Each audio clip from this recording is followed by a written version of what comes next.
So just finished mocking up the shifter assembly in the tunnel cut that I bought, and I'm really glad that I've done that rather than trying to do that under the car. Would have been a really awful job, and this was like 40 quid, so it was a good shout. There's probably bits of metal I can use afterwards as well, so that was a good shout. So this was quite challenging to do because the space in this box here on the Golf isn't very big, and they're designed, as I said before, to like mount up the shifter. The rod shifter is for a Mark II. They're designed to mount them up from below. I guess when they deck the engine on the assembly line, it was all as one, and they put it up like that, and there's just 4 bolts. It'd have been really nice to reuse those 4 mounting points, but this shifter is quite a bit wider, the base of it, than that, and it just doesn't work. You can't get it high up enough in the tunnel without it clashing on everything around it, being able to mount onto that. That was my original plan, but I just couldn't achieve it. So I've come up with a different solution. I shall show you how I've done that. Okay, so this is how it looks underneath. And I showed in the first video how there's this kind of body, I guess, I don't know, it's a sort of weld, it's like the opening originally. I didn't want to make a lot of change to the other side of this, the inside of it, if you like, for reasons I'll show you later, to do with like the mounting of the center console.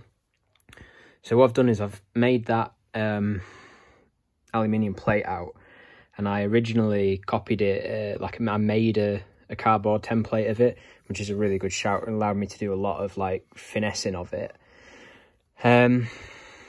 Originally I wanted to do it as one piece, but I haven't got a bender to do that with, so that piece there, I haven't got a bender to achieve that.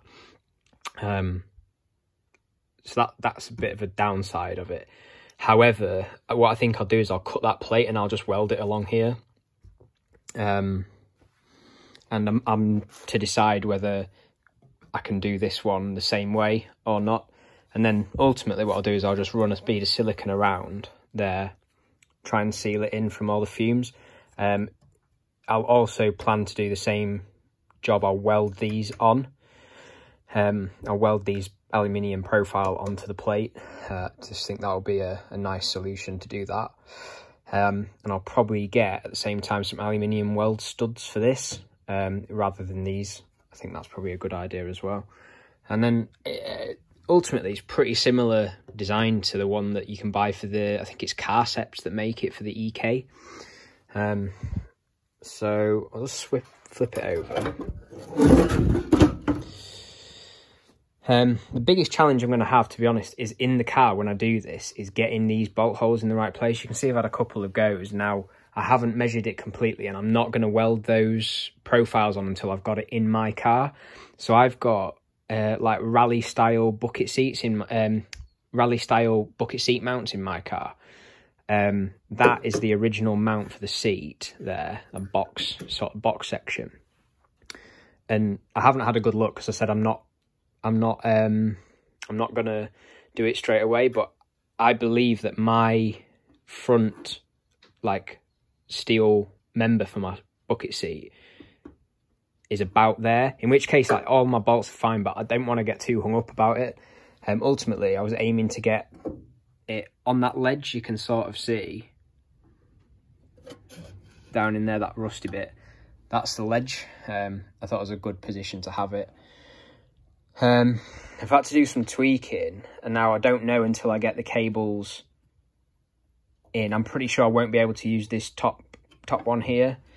I guess there's adjustability built into this. I'm not sure which one's the shortest shift, which is a bit annoying, but I think I can probably use the middle one and the bottom one.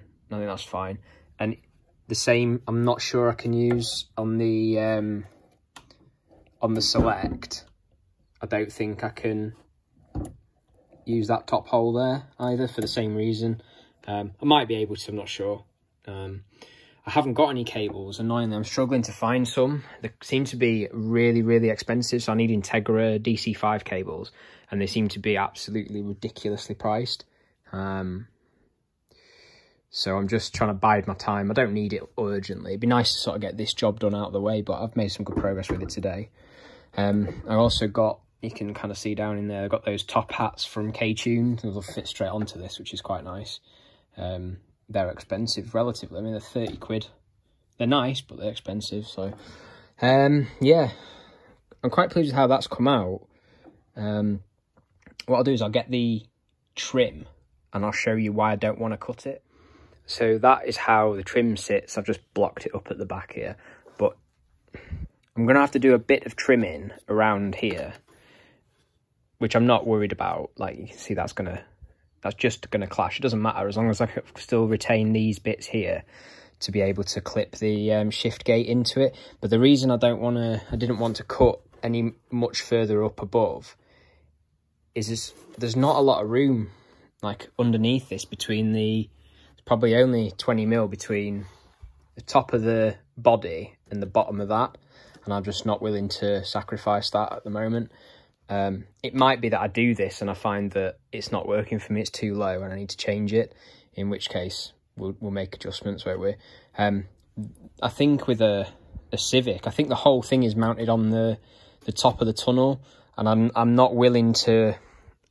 I guess the way you do it is you'd have to come along there with an angle grinder and then just plate a piece of steel on the top, and then you'd have your cables would be in the car and you have a grommet going under like that. I don't want to try that to start with. I want to do the minimum amount of cutting on the shell. So it's pretty miserable cutting inside a car as well, so I don't really want to be doing that.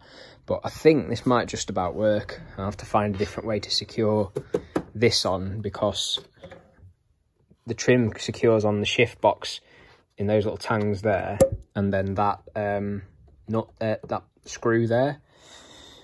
It might be that I could put a little post on down to that to secure that when I find the exact position. That might be an option, to be honest. Yeah, so I shall see how we go on, but I'm quite happy with how that is. My only other concern is that I think that might just be a little bit too long. Sorry, a little bit too short, the shaft. So on my car, I've got well, I'm not sure how long it is, but I extended the gear stick on it because this is really low down relatively in the car. You end up like making a really big movement with your hand in order to get onto the gear knob, and it's not really very fun when you're trying to drive fast. Which is why on Civic Type R's, the EP3 style, that's why they mount the gear shifter like a van almost on the dashboard, because it's so close to the gear to the steering wheel. I presume that's why they did it. It gives a really nice action. So yeah, anyway, I'm got to try and make that as close to the steering wheel as possible. It might be that I can slice this at the top and put a TIG weld, a nice, boss into it. I don't think that's going to be the right thread for what I want. Anyway, I've got something special planned for the gear stick. So yeah, that's where we are. Certainly it'll put me on when I've got the rest of it together, and maybe that's something that I work on. If it does or doesn't work later on, I can start working on a different solution. So I also managed to get the engine pretty much mounted, at least on the side mounts, and they look really sturdy actually. I'm really pleased with how they've come out. They look really rigid. That one I did loads of welding around the side of it. Did that plate on the back, and I'll show you when it's out. Maybe it's a better view of it. So now I've got to work on like the torque mounts. So I've got the other lad who was saying he's got that Jetta, and his idea was using it is a cotton reel style mount. It's off a Land Rover, like a Land Rover Motorsport company. I don't know where they are, but yeah, it's like a polybush inside just a steel carrier they give you, and then you can do what you want with that. It's only 20 quid, so I bought that. I copied him for that. I thought it was quite a good idea. And then I'll hang that off the diff housing. I think I'm probably going to start using reuse quite a bit of that diff mount that was a bit shit, the fitment on it. I'll have to tweak it, but probably shall reuse that. And I'll do it very similar to lad did it with. I made 2 brackets off the subframe right at the bottom, the front at the bottom of the subframe, under the steering rack, and then it'll be shackle mount basically, and then got something planned for the radiator mount, the bottom cross member, which I'll show you now. It's quite hard to film down here, but I'll try to give it a try. So this is the Civic radiator. I got it with the swap and I thought, oh, you just can have a look, maybe it'll work, maybe it won't. Turns out it's quite a bit taller than Golf one, because the end tanks are on the top rather than it's on the side like a Volkswagen. But what I do like about it is it's got one of those caps rather than an expansion tank, because I think the expansion tanks look shit in the engine bay and I really don't want to do it. For those of you that aren't aware, my day job is doing cooling systems at Jaguar Land Rover, so it's quite important that I get this right, otherwise I look a right twat. So yeah, I'm probably going to get the aluminium version of this, but I'm going to get the Integra one because the bottom hose is like at 45 degrees rather than straight out. It just makes it a bit easier to package. But as I said, because it's so much taller, I think it's around 60-70 mil taller than a Mark II Golf rad, or any Corrado, whatever rad. I've been thinking about doing it anyway, but I'm gonna make a custom bottom cross member that's gonna kind of swing like that. I'll show you what that looks like now, what the standard one. And then I'm gonna get a piece of like roll cage tube, 38 mil cold drawn in a U shape, and I'll just copy the feet, if you like, that go into the longits. And it means I've got full flexibility. I can do completely custom what I want with it, rather than doing brackets for brackets, which is what I'm going to end up doing if I do this. I'm not a big fan of those little narrow radiators, because I know that's an option. Yeah, I don't like them. I just don't think that they're up to the job. I've never seen the data around them, but you know, unless they're caused at least twice the size, I don't see how it can do the job of one of these. And you know, usually the OEMs like size stuff's pretty good, especially from a manufacturer like Honda. They're not known for doing shoddy engineering. But you can see them, and this one's knackered anyway, so I say I'll get one of those, the aluminium ones, and it also gives me the facility to re-weld or move that cap a little bit, which I'll show you the issue with that as well. So you can see the cross member here, and what I'm planning to do is I'll basically follow a very similar shape, but it will just be about 70 mil lower, so it will be touch lower than the rad as it goes. I've kind of got the radiator sitting where I want, apart from I'm going to go up a little bit further, and I believe that the aluminium end tanked ones are a touch shorter on the top end tank as well, so that should help me. So the plan is I'll just give it a little notch on that so I can move it all the way that way. But the cap is sort of clashing on the like core support or front end carrier, whatever you want to call it. So, and I'm of the understanding that those aluminium ones I think from Tegiwa imports, they're an exact copy of these essentially. So that's going to have the same issue. But what I'll do is I'll cut that off, and I'll weld a neck on, and I'll just have the cap here, which I think will look really neat. Like, I really like the look of a completely hidden radiator, rather than having it here, which I'm not a fan of. And on the Golfs, the way that it's sort of angled on a Golf, the standard one, and it just looks naff. So yeah, it's a bit of work that, but I think it'd be a really good shout. And it also means I can, for the overflow, whatever you want to call it, I can just put a little can here, catch can, which I think will look really nice. It'll work well. The other advantage of this, which it's true you'd have with the slim radiator, I'll plan to put a cone filter here, or probably there, more like, in that sort of get a nice cold feed then from the front of the grille, which I think will be beneficial. I think these engines respond quite well for a cold air intake, so that's a plan there. The subframe will allow, by doing the cross member, it'll allow me to do completely custom like positioning, height. It just seemed to me that with this one, there's just clashes everywhere with it, you know. So like that bottom hose, even if I get the integral one with the 45° on it, that's aiming to go straight through it, and I think you'll just lose all structure from it once I try and cut that and weld it. I just don't really want to do it. It's quite heavy as well, this, so I suspect that when I do the cold rolled steel one, it'll be a bit lighter, and I'll make some. I shall copy this design here, bolt hole, the bolt hole, whatever pattern, into some 5mm. I might get it laser cut. I haven't decided yet. It's a bit of a mission to cut that stuff. So yeah, that's the plan for that. See what's next. So I've been working on the diff mount quite a bit as well. So what I did is I got that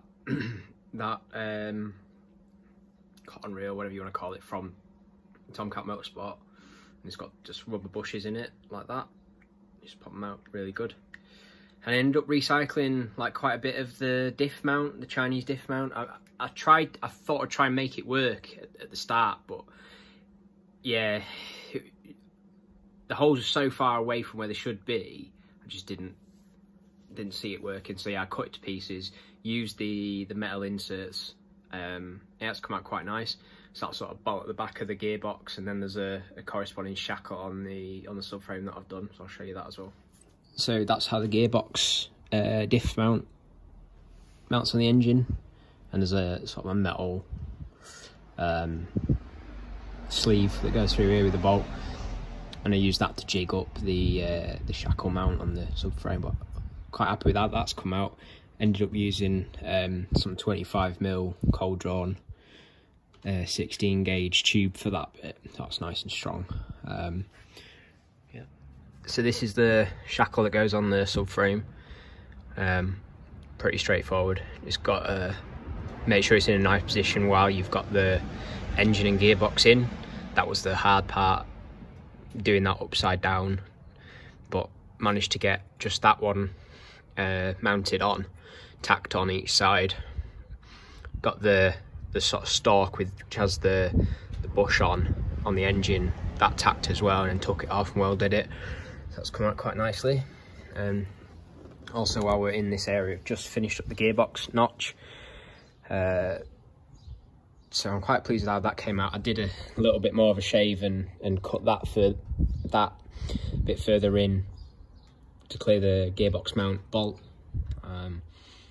before I welded it. But yeah, that was, I mean, it's quite miserable doing this kind of welding up here, and what you find is that all the wax that's inside that body, it's just streaming through the weld. I mean, I even sat there with a heat gun beforehand and a brush and tried to brush as much of it as I could away, and still just comes out. It's awful. But that's done now, so I'm quite pleased. I've put weld-proof primer on that and all the engine mounts as well, just to make sure that if I need to weld again I can. Otherwise, kind of got a plan to get the whole swap sorted, and I'll leave it in this condition, and then I can get it running, and then I'll tackle the engine bay in one hit. I'll take the engine back out and I'll tackle it all in one hit. So this is what I was talking about with the bottom cross member. So that is the original one, and then this is what I got made from JP Cages, and they're quite I guess well-known roll cage manufacturer in Lincolnshire, I think, or Derbyshire. So I got them to make me that. I've made it too long as it goes, so it's going to be cut around here, but I haven't tried it on the car yet, to replace that. And I've also got a used aluminium Jap speed radiator coming, so I'm really pleased with that. It was 80 quid, so I thought it was a pretty good deal, especially if I shag it as well. It's like 80 quid, I don't care if I do end up blowing a hole in it with a welder. So yeah, just thought I'd show you that as well. Right, that's it for another video. I'll be back again in a week or so with some updates. Got to spend a couple of hours now tidying the garage because it looks like a fucking bomb's gone off. So yeah, cheers for watching. Like and yeah, let us know what you think. Cheers.